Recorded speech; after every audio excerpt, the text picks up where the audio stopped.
Welcome into Focus. I'm Sheila Smoot. And I'm Rhonda Robinson. And we are excited for another edition of Focus. Another edition of Decluttering Your Life. And decluttering your home is what we're going to be talking about, moving and getting ready to do those things in that manner. And that has to do with making sure you get qualified to move, especially if you're someone who works for yourself. Yep.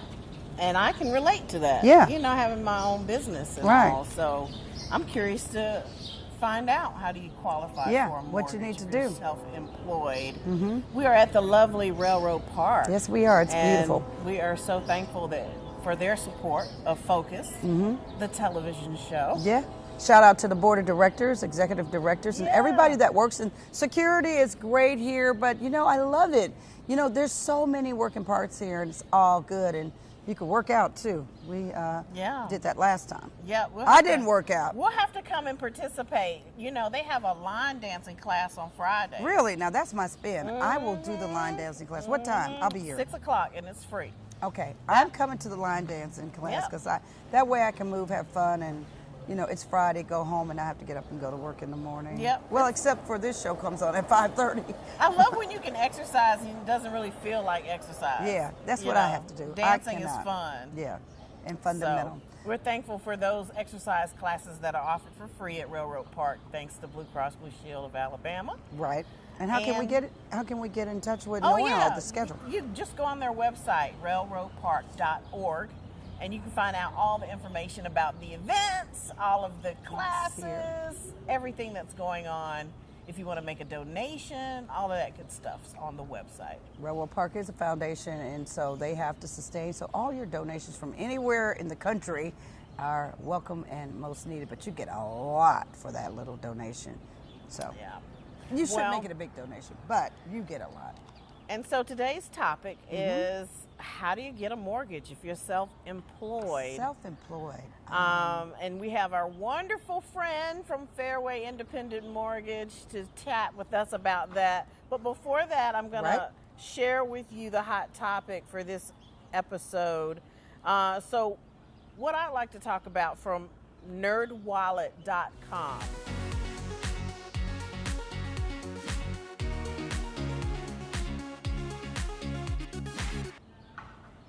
Our hot topic for today is talking about the importance of separating your personal assets from your business assets.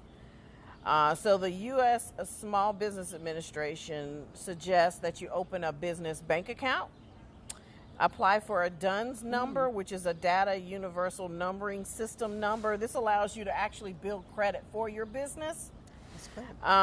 Establish utility accounts in the company's name, apply for credit in the company's name, and get a business credit card. So all these things will kind of help you, you know, split that up. Because one big mistake that a lot of business owners make when they're first starting out, I did it, everything's in one big pile, right? You're pulling from one account, your personal account, and that's really not what you need to do. Right. You need to separate it so you get a clear view of where your finances stand. You don't know if you don't, you know, separate it. Right. Yeah. And that's some very good advice, is separating. And it's really tough to do that because nobody's really telling you, because your passion is to do what? Start your business. Right. But now you're going well, you're doing things, and now you want to use that income to buy a home. Well, now there's a whole nother spin on what is needed. Yeah, and you have to show what income you're bringing in from your business. That's why it's so important to separate those assets. So it's very clear to lenders when they're looking over your documents. Oh, okay, I see here that your business brings in this amount of money each year. Well, that's the hot topic. You've heard from Rhonda Robinson, and now we are going to go into the consumer tip of the week. So, you know, we talk about this show is about decluttering your life. Well, you got to get ready to declutter because we know you small business owners are going to move. And so I want to talk a little bit about some tips, just a couple of tips to help you get ready for that move. And Haley's going to be up and she's going to help you get ready as a small business owner to make sure you're ready frequently asked questions about the decluttering process. So what you do, you start by going through your belongings room by room. Start keeping things like keep, a box for donate, and a box for recycle. And if you do none of the recycle, donate, keep, most of the stuff needs to be thrown away. You hadn't even seen it in a long time. And then the throwaway piles, I'm getting to that. So you need to make sure you just close your eyes and keep it, donate it, recycle it, or throw it away. And you can also make a giveaway pile. So if you got to give things to charity or a friend's kid who needs the hand-me-down clothes that are really still good because you never really wore them, your kid never really wore them because they outgrew them, you want to give away stuff as well. Where in the house should I declutter first when moving? Start with the less often used rooms first, like the guest bedroom. Nobody really goes in there. You really don't have a lot of guests, do you? Not really. So the attic, Yeah. the garage. The garage, man. Oh yeah, the garage, the worst. And things you won't need till after you move, like seasonal clothes, books, non-essential kitchen items, home decor. Think about this, Christmas stuff. Oh, wow. All of that Christmas stuff. Start with all of that stuff because you're going to, you're moving. Yeah. Get started and box it up. And last, should you declutter before or after moving? You'll save time and money by decluttering before you move. Start now. You know you're going to move in a year. You already know. Start doing it because it's a chore to just do it all in 2 days. Yeah. And the moving truck's showing up, your friends are showing up, whoever's helping you. Don't do it like that. The less stuff you have, the less you'll need to pack and haul to your new house. That's overwhelming, I think, waiting until you move to declutter. I mean, Don't do it.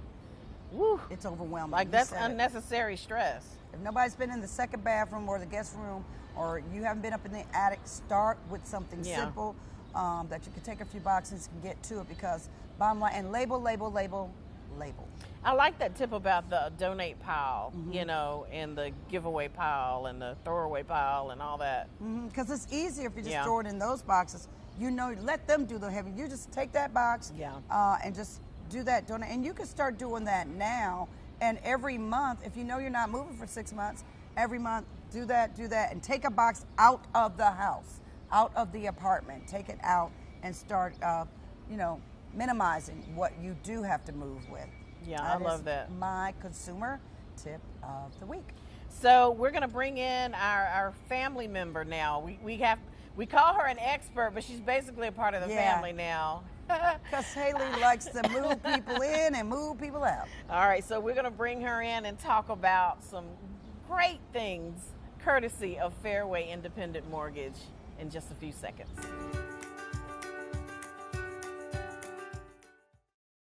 Welcome back into Focus. I'm Sheila Smoot. I'm Rhonda Robinson. And we got a guest that we always have, but we got this topic about self-employment and getting a home. Yeah, it's already intimidating buying a house, but I can imagine being a new business owner and trying to buy a house. Like, all of that combined can be like, whoa, what do I do? Welcome in, Haley Morris. How are you? What's your disclaimer? Good. Yeah. So first, my name is Haley Morris. I am a mortgage lender with Fairway Independent Mortgage Company, NMLS ID number 1981600. And this is not an agreement or an offer to enter into any contract, and any products discussed are subject to credit approval. So, yes. So in terms of that, yes, buying a home as a new business owner, or you've been in the business for a while, qualifications can be different. Averse to a regular employee, you're going to have your W-2s that are done by your employer. You set your tax settings and so on at the beginning of the year, and then they do all of that for you. Mm-hmm. As a business owner, it's very smart to have a really good CPA or be very well organized when it comes down to your expenses. The average person who's a W-2 employee is not really going to run into the challenges of trying to make sure that their income is provable. That's one of the big things as a self-employed person. If you're paid, via Cash App and so on, you want to make sure that you have a CPA or have some kind of way to keep up with that. If you're buying business documents and services and so on, or you're exchanging services, you want to make sure that every time you come out to report and you're paid by one of your customers, you get that. If you pay out any services to someone, a vendor or anything of that sort, you want to make sure that's documented. A lot of times the harder time we have trying to qualify those that are self-employed is because their documentation is poor. You know, it is tough that when people, and all of you folks know who you are that are self-employed on a regular, this is what you do, this is all you do. And I've had several people that have called and they get fearful. Yeah. What are some recommendations for small business owners to look like you're getting paid every 2 weeks or every month, like you would on a normal, when you weren't self-employed? So the good thing about it, if you're depositing money or funds, like just say if you're a hairstylist, you want to try to deposit on a regular increment of, either every day, or if you're depositing your income every week or whatever, it should be a regular or average amount that you receive that we should be able to identify. In terms of actually making that employment count, making that money count for you.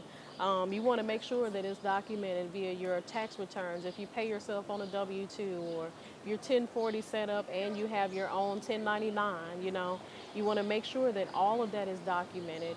If you don't have a proper way that reports to the IRS for your income, then it's a lot harder to prove. If you do all your transactions through cash, make sure you have receipts, It does you no good if we can't actually document the money that you receive.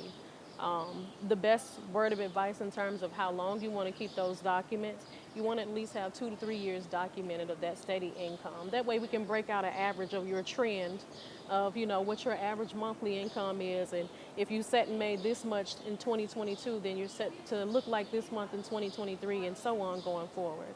So we like to be able to average it out. That's the big challenge of it. So what I'm hearing is just being able to show on paper, what you're getting, because you're right. If you're a hairstylist or a barber, and most of their clients may be paying in cash, there's got to be a way to show, okay, yeah, I make enough money to qualify for this house. Yes, that's exactly what we're looking for. And then a lot of times too, your CPA, they'll be in the cut, making your tax breaks and so on. But you have to have that. If you're leasing a home or anything of that sort, just say you got a family house or you purchased a house and you would like to use that rental income to qualify. You want to have it documented as being received for the last 2 to 3 years. It has to be something that you can actually look at and see on paper that's tangible. If at any point we can't pull those records or you can't produce that, then your proof of income is not tangible. So we have to have that. Business licensing and so on. It's got to look legit. It's got to be legit. Right. Business license. So you need to have the EIN number, Dun & Bradstreet, or they're like, well, I just do this part-time, but I want it to qualify as a part-time job as a small business owner. I make enough money to qualify for a $300,000 house. So in regard to that kind of thing, what's the best document, particularly if people are now paying you electronically? Yeah, so you want to make sure, even if you're getting paid through something like Cash App, you want to make sure that your bank statements or whatever reflect that. And if, like I mentioned before, your CPA, you want to make sure that, if your customers are sending you payments through Cash App, it should say hairstylist and date, whatever, something that's specific to that. A lot of times when you can't tangibly prove the service, I used to be a BSA agent. And as a BSA agent, I would look and see if people's accounts actually match what they were listing as of what they did for their business. And sometimes you have those situations when you work with larger banks. Us, we don't necessarily want to dig you down to your socks, but we just want to make sure that you do what you do and you're documented. Dig you down to your socks. Yeah, That's good. yes. So, you deal with it a lot of times with larger lenders. And it's not to say that our guidelines are any different. They may be a little bit more lax in terms of credit score, but the risk is still the same. So in order to comply with those laws, then we have to make sure that you're documented. But the CPA plays a very large part in that. If you don't have a CPA and you're using like QuickBooks or something like that, that's good too.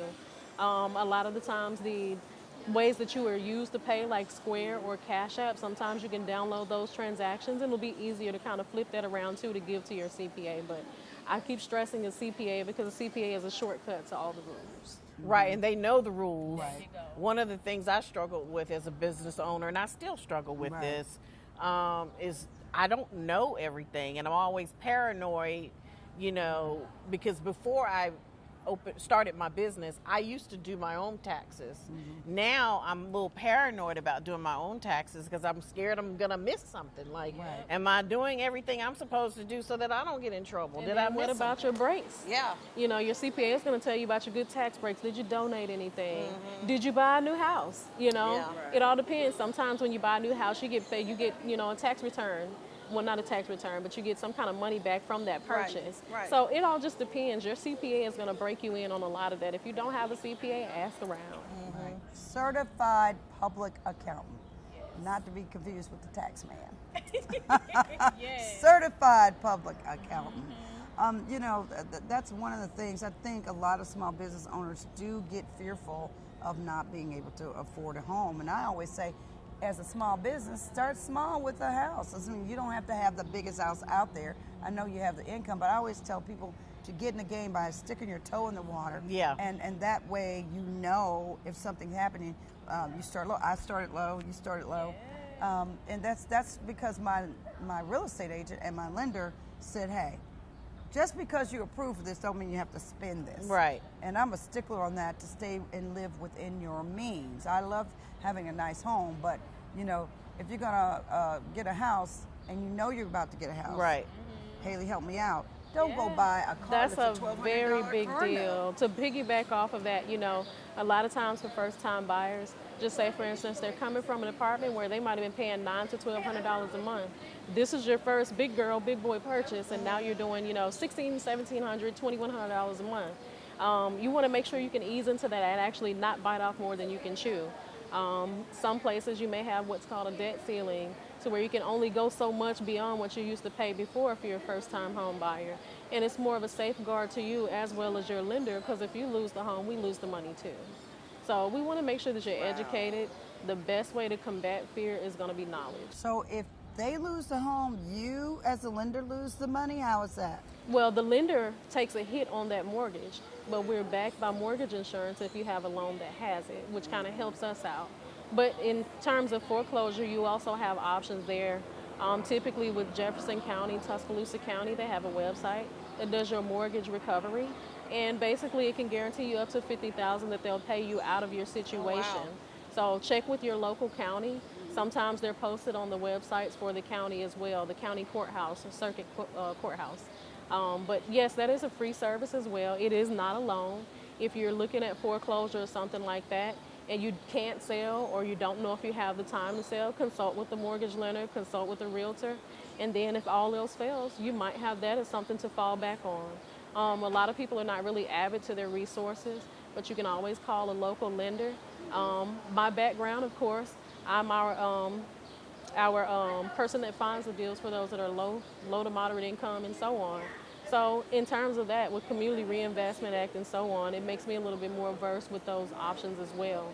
I'm a good kind of pass-through for those situations. So if anybody's in any kind of hardship, I'm not just here for a mortgage, I'm also here for consultation. Wow. And again, you know, no disrespect to all you big bankers out there, but for Fairway Independent Mortgage, you know, I have seen you work your magic, and I would be in disbelief that this person could get qualified. And going back to the whole small business angle of it, right now, if I'm a stylist out there, and a lot of folks, these stylists make so much money, but guess what? When I did send somebody, the person backed out because the documentation fears. And what's your advice to people who have fear of documentation?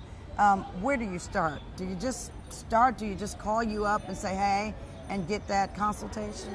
So, you know, that's the best thing. For one, if you're trying to get any kind of financing, you always want to consult with that type of financial, you know, professional. And once they actually get you that information, you turn right around and go to your CPA, or you pull your documentation yourself and gather it. But the best thing is to always have a CPA in pocket. You want to make sure that you have those documents readily available. If you can download your Cash App transactions and so on and compile them to make it easier. But you always want to make sure you have that stuff on hand. It's critical. Absolutely crucial. Just start right now making a file, because most people, it takes about a certain amount of time to close. So now's the time to get started on compiling information. I like to do things month to month So I have a file where you remember in the news business, you know, they go to the January file. What's happening in January? Yeah. For a second, you know, I kind of got brainwashed by You Know Who You Are, other station. Yeah. To do that day to day, look in the file, put stuff in the file, you know, kind of thing. Yeah, I know Cash App, they actually will allow you to print a statement, you know, a monthly statement. Same thing with Square. You can get an annual statement on Square. You can run a report on Square. So sometimes you just have to play around a little bit with these apps to figure out, you know, how to provide those documents. Yeah, and then a lot of them will actually give you the monthly statements. So like me, I don't use my Cash App often, but it still dings me every month for the monthly statement. Yep. And just imagine you being able to download those statements of all the transactions that have gone in and out of your accounts. If it's your strictly business account, then the money that you're receiving into it should be able to just be downloaded and given right to your CPA for the entire year. You might do it every quarter, you might do it every whatever, and then just give it to them every quarter, every half. Yeah. But it helps you to determine how much money you're actually making. If you're 1099, you pay your taxes in most cases every quarter or at the end of the year in a large lump sum. So it helps us to be able to determine and actually pull that, look at tax transcripts if needed. Yeah. It just all depends on what you're doing, what's your frequency of pay, what type of services you offer. If you're a professional, then we have that for like the doctors and people who own small practices and clinics. Yeah, the bugs. We are outside. We are and outside. with plenty of light. Let there be light. So I love what you were saying about the help for foreclosure, and I hope that this will reassure folks who are watching that there's no shame. You know, don't be embarrassed because Right. there That's a good are point. services available to help you. The lenders don't want you to give up the Right. home. You know, they rather you stay in the home and make the payments. So if they can help you with that, don't be ashamed. Don't just throw that notice on the counter and think that it's going to go away, because it's not going to go away. Right.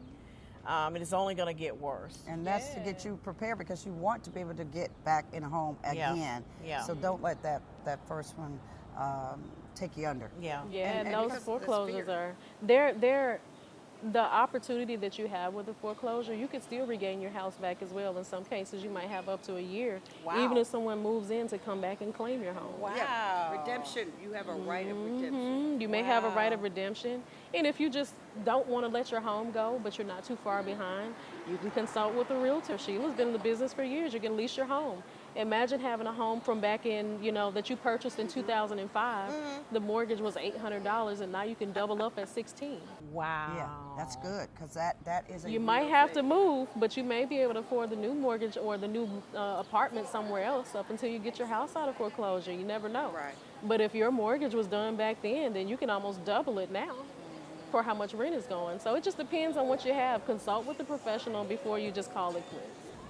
And last but not least, going back to the small business owner and what is needed, how often should I put money in? How often should I put money in? If it's cash, should I do it daily? Should it be the same amount daily? Or do you look at, okay, I'm gonna deposit $5,000 a month versus $150 a day? What's best to show that I am consistent with being paid this amount? Yeah, especially when right. you're like, if you're a barber, you may not get $5,000 every month. Right. It just And then there's depends. slow months too. Yeah. You want to try to make sure that when you receive payment, especially if, just say for instance, I do shampoo services and I cut. I'm a mobile groomer for dogs. Right. And I did 10 clients today. I saw 10 dogs. And I, shampooed one, I cut the other one, I clipped the nails on one. And every time they pay me, if there's a memo for the service, Okay. or if they're clicking a link to my website to book the service, and then I just have them pay for the invoice, I should be able to download that. So once I take the money to the bank, I don't have a problem proving what I have. In most cases, you're going to have I won't say have an issue, but you have to fill out certain forms if you're, depositing over $9,000 something. So you just want to be mindful of how much and how often you're depositing. If ever you're flagged for those deposits, make sure that your receipts amount for what you're doing, and you're able to actually show that service. So if I have a website that shows my fees and this person put a memo there that says grooming, Yeah. then it's obvious. I have a menu that shows $60 grooming for an hour. I trim your dog and shave his nails, you know. So it wouldn't be something that was hard to prove. You want to make sure that it's just easy peasy. If I got a menu at a restaurant and I know the burgers cost $12 and somebody cashed out me $13.50, Yeah. that's probably my burger with tax. Right. You know, Right. so yeah, it's just common sense on that, but you also always want to consult with a CPA. And if you have anybody that's a business owner that's been in the business for years, talk to them. Yeah. Get advice. So how long should a person be in business before I guess they would qualify? Like, should they be in business 5, 10 years? 2 to 3 years in Okay. most cases. Sometimes, depending on what you do, it could be longer, especially if you're paid in different ways. Like if you're paid for larger ticket items, just say for instance your service, you might be replacing HVAC units and you might be called for a $30,000 job for a commercial job, $30,000 job. You know, something like that where your payments are not as regular, but they may be large. Then you want to make sure you're documented, your contracts. You may be a 1099 at that point, which is where your CPA comes in as well to help you keep up with that. All right. Well, that's going to do it for us. This is great information. I tell you, we learn something here every day. Man, Haley. don't we? Oh my gosh, yeah. Yeah, I'm Like glad I'm that you. feel like kind of smart when we finish with Haley. And we have our glasses on, so we look really smart. Yeah, and I've got mine too. Yes. Right here. Well, Dollar thank you Tree. again for joining us. And before we go, like always, we want to make sure folks know how to contact you. Yeah, so of course I can be reached at my cell phone anytime via text or call. Phone number is 205-534-4188.